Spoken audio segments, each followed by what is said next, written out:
podcast is part of the Sports Social Podcast Network.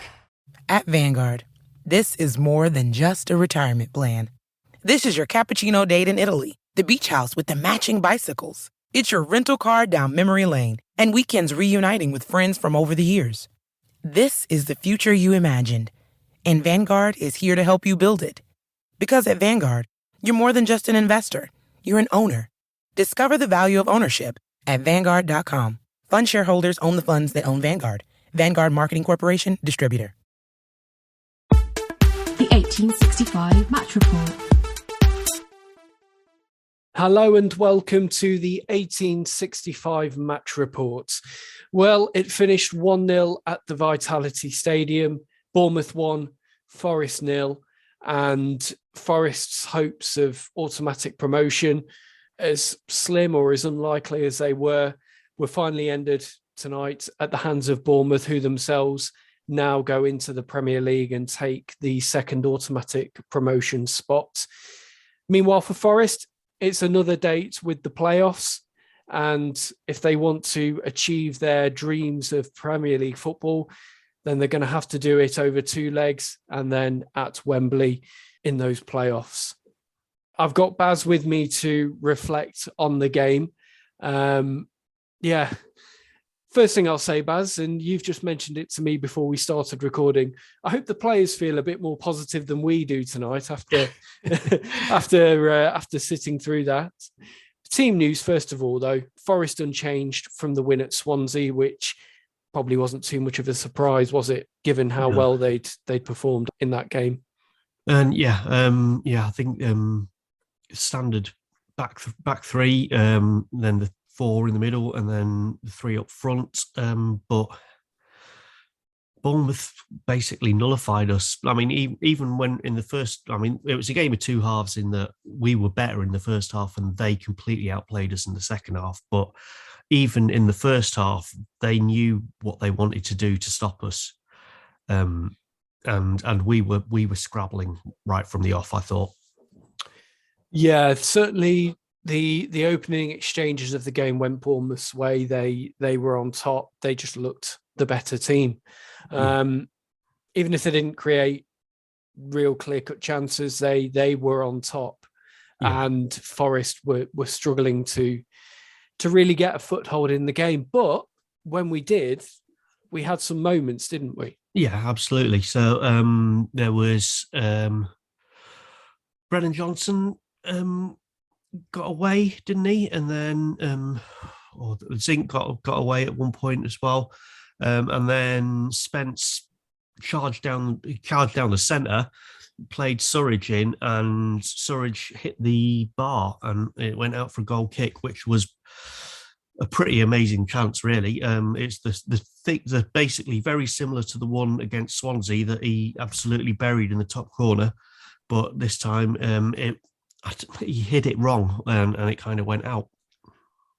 Yeah, with the angle of how the ball was coming to him, it did look very similar to Swansea, and you were hoping he'd open his body up and bend it towards that far post. But in the end, he goes with his left foot, and as a result, probably doesn't have the direction he wants on it, and he fires an effort against the bar. And I mean, this was 9 minutes in, so it at least offered some promise for Forest that these opportunities were there for them in the game.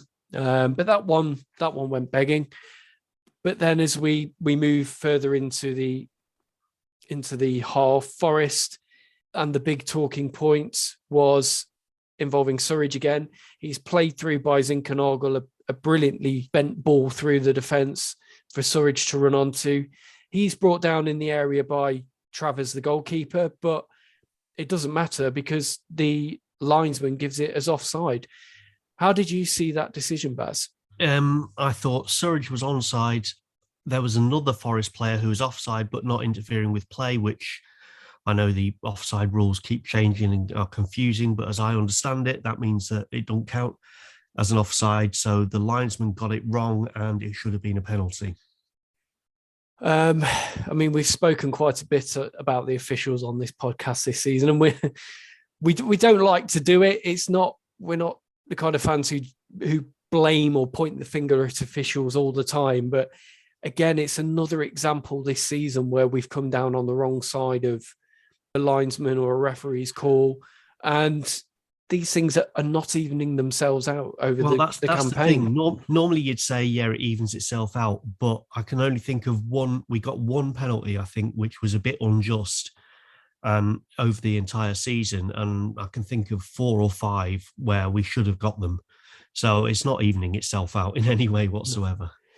And at that point, with the game at 0-0 and Forest with an opportunity to go a goal ahead on a night which was full of tension, full of drama from those opening exchanges, who knows where the game goes if Forest can get that penalty and score it? Because you did sense that if Forest could quieten down that Bournemouth crowd and dampen things, that there'd be opportunities for them. But perhaps that was their opportunity with that penalty, and for Forest, sadly, that didn't happen. The frustrating thing about that is Cooper, in his post-match interview, says that the officials apologised to him for not giving the penalty, which is scant consolation after the event, isn't it? To be honest, it makes me feel worse. Look, that's nice of you, but come on, where was the decision when I'd rather they were vehemently denying that it was a penalty at all, because at least they had like the courage of their convictions. But yeah, one of the key things in the game, I think, was when Jefferson Lerma in the second half went off and Kieffer Moore came on, which was, to be fair to Scott Parker, brilliant substitution, brilliant tactical change. But would he have done that if they were 1-0 down? I very much doubt it. Yeah, it could well have been a very different game. So half-time comes, and at 0-0, I think, even though Forest, we hadn't been at our best, I think 0-0 was not a bad position to be in. And given how we respond in second halves, and we normally come out stronger after a not so great first half, it didn't really happen this time. And it was Bournemouth who were on top and at Forest right from the off, weren't they? Yeah. Never really managed to get anything in that second half. No, right from the beginning. We didn't even have the ball, and when we did have the ball, we couldn't do anything with it.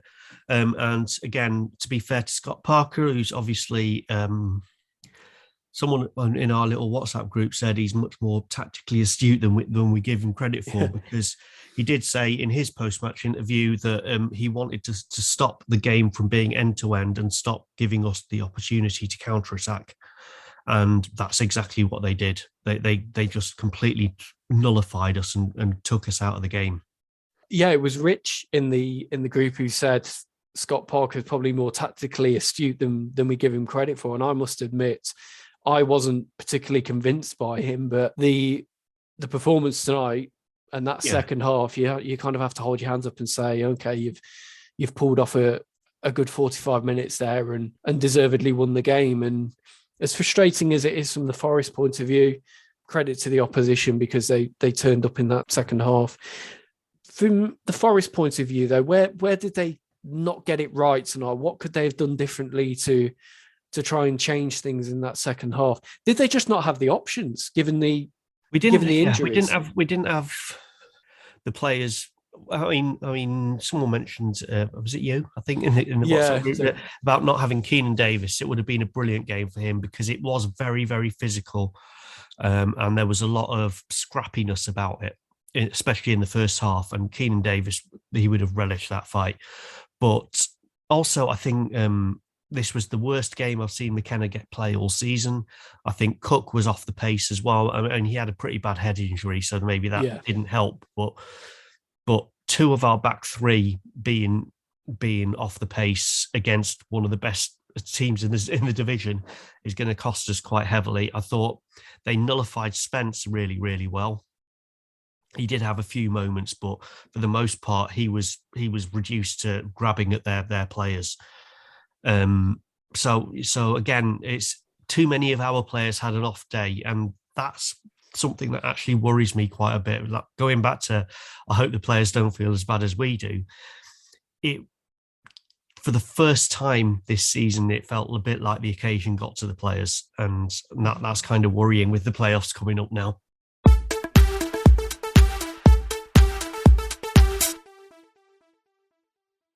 At Vanguard, this is more than just a retirement plan.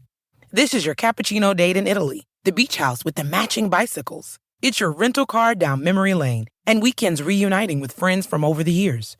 This is the future you imagined, and Vanguard is here to help you build it.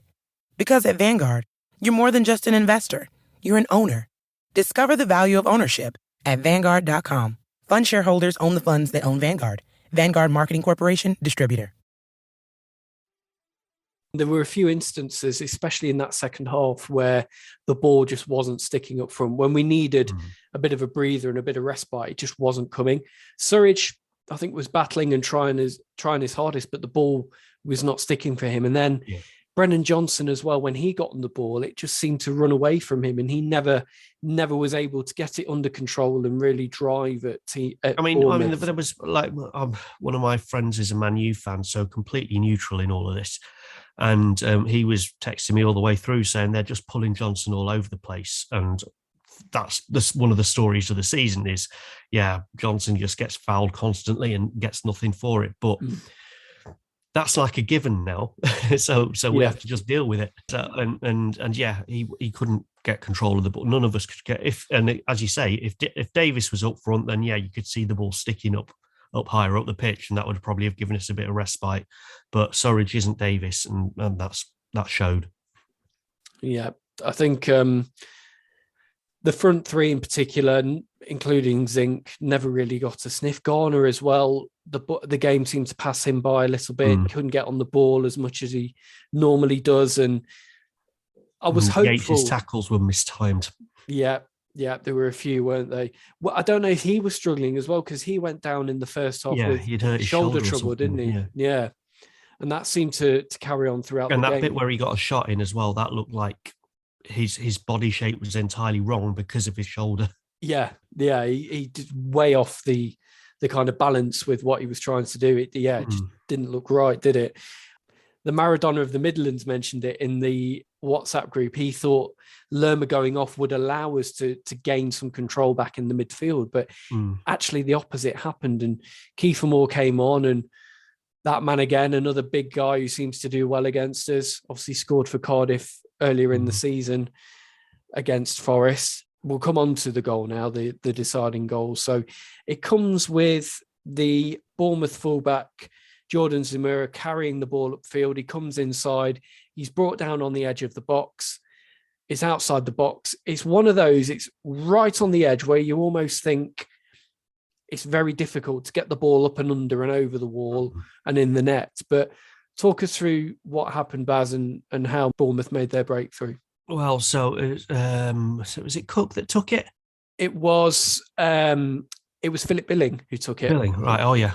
So basically, he shaped to shoot and instead passed it across the wall to Kieffer Moore, who was standing unmarked on the left-hand side of the pitch, and he just had basically a free shot and put it past Samba. Afterwards, Kieffer Moore said, "No, we just made it up on the spot. It wasn't something that we pre-planned." Billing looked over to me, caught my eye, and then I just went, and then he just made sure that it looked like he was going to take the shot. So basically, it comes down to poor defending because we left Kieffer Moore unmarked.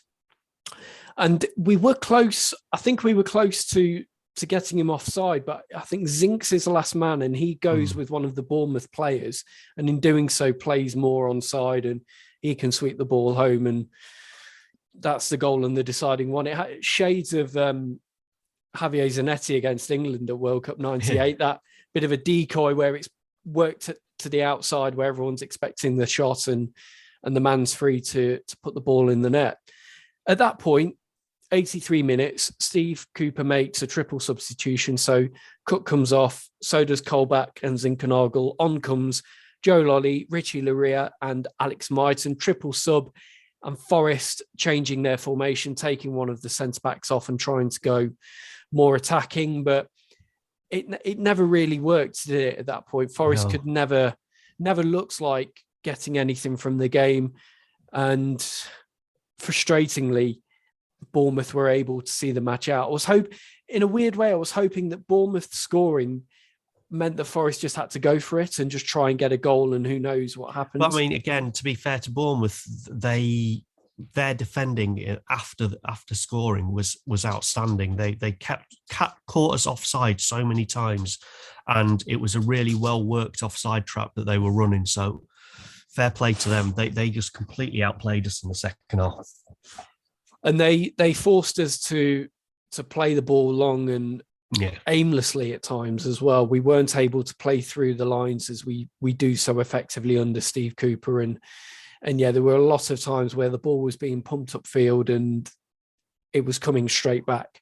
And it did feel like a matter of time before Bournemouth got their goal and with it the victory and of course promotion for them.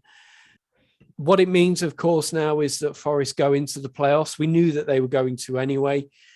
Hopefully, Forest are not too downhearted by what's happened tonight, because realistically, Bournemouth should have got this promotion over the line a long time ago, and they were on home soil tonight, 3 points clear of Forest. They were in pole position, really. So I'm hoping that the Forest players don't take too much from the game in terms of disappointment or thinking what might have been, because to be in the playoffs after the start we've had is an incredible achievement in itself. Yeah. Again, I come back to, this is the first time I thought we didn't look up for the game, and that worries me a bit for the playoffs, because obviously they're even bigger than this game. I'm just looking at the potential contenders again. So obviously it now comes down to what happens on Saturday. Millwall, obviously, they can still just about squeeze in, and now Bournemouth have got nothing to play for, so there's every chance that could happen. Of those teams in there, though, Luton's probably the one I'd like to play the least, and on current standings, that's who we're going to end up with in the semi-final. So, but then again, there's also Sheffield United, and we have history there. And one advantage is, because it's been so long since we've been in the playoffs, there's a whole generation of Forest fans who don't carry our fear. Yeah, the mental scars haven't passed down a generation, have they? They haven't had that heartbreak of playoff defeat, Forest style. Playoff humiliation. Yeah, exactly. Yeah, humiliation, capitulation. We seem to have found our own niche, haven't we, over the years with playoff football? But yeah, so hopefully that is, that is the key takeaway from it, is that yes, we're in the playoffs, but it's a new generation of Forest team and Forest fans who haven't experienced it. And okay, we've had the manager who in the last 2 seasons has fallen short in the playoffs, but he's got experience of playoff football with Swansea. He'll have learned plenty from those experiences as well, which should stand us in good stead.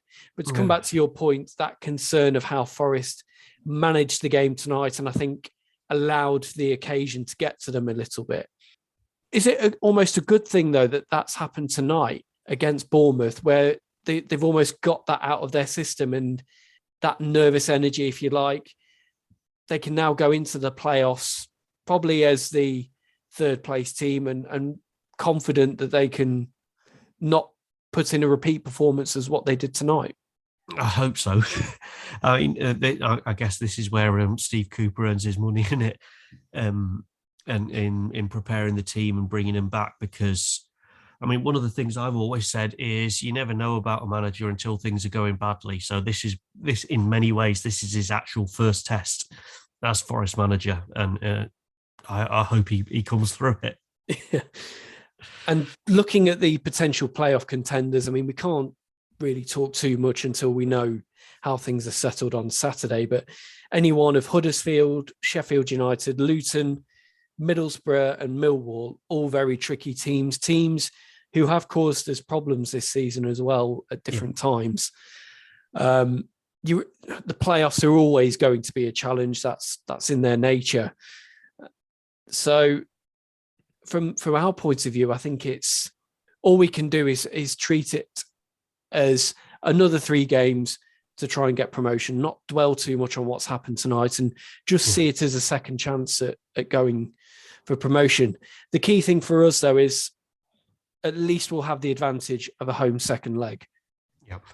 We'll either finish third or fourth, and that does bring with it the home second leg, which is a bit of a confidence booster. At least provided the first leg isn't a disaster, we should be on home soil. Didn't we have a home second leg against Sheffield United though? Blackpool, we had a home second leg. Blackpool, yeah, and Yeovil as well. Great times. Yeah. Yeovil is, I think, one of those nights that we've all just tried to suppress over the years, haven't we? But the caveat to that is surely Forest's playoff hoodoo has got to end at some point. And why not make it? As you say, Cooper's been there twice. He made the semi-finals. He made the finals. Surely the time now is for him to win the finals. There you go. Can't really argue with that. Baz, if I was to say to you now the teams you'd want to be facing in the playoffs or teams you wouldn't want to be facing, you've mentioned Luton there, but would you fancy Forest against any of them, or is there a fear over a particular side? Luton are the ones, obviously, with the defeat quite recently that comprehensively showed how to stop us. Unfortunately, what I think is Bournemouth learnt from that, and I can see especially the likes of Sheffield United and Middlesbrough and Huddersfield actually being able to learn from that as well. That they're all the sort of sides. None of them are like your expansive, open kind of sides. So the fact that they'll have seen two sides now shut us down, and they're all sides that are good at shutting us down, means we're going to have a tough time of it, no matter what. But then you'd expect it to be a tough time because it's the playoffs.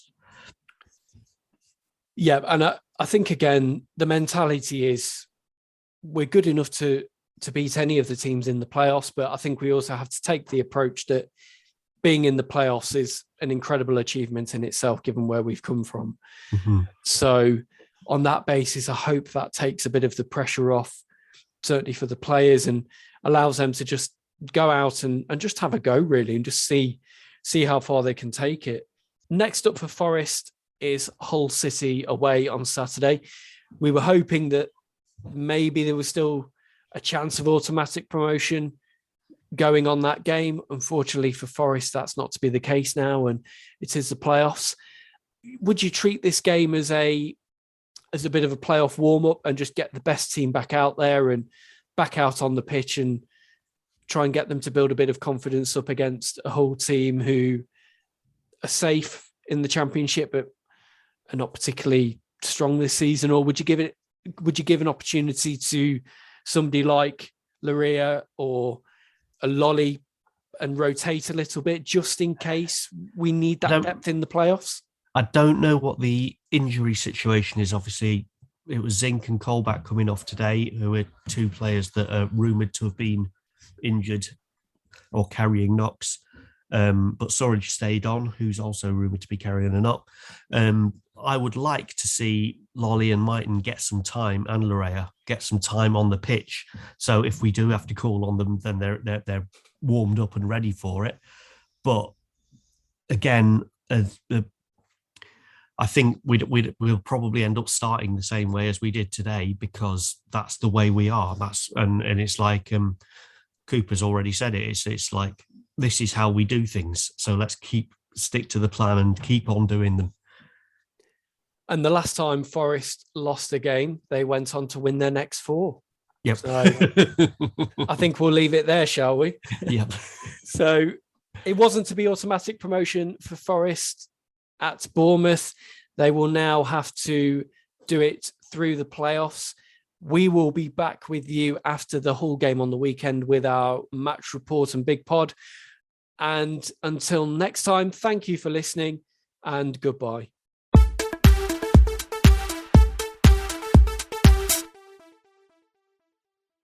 Sports Social Podcast Network.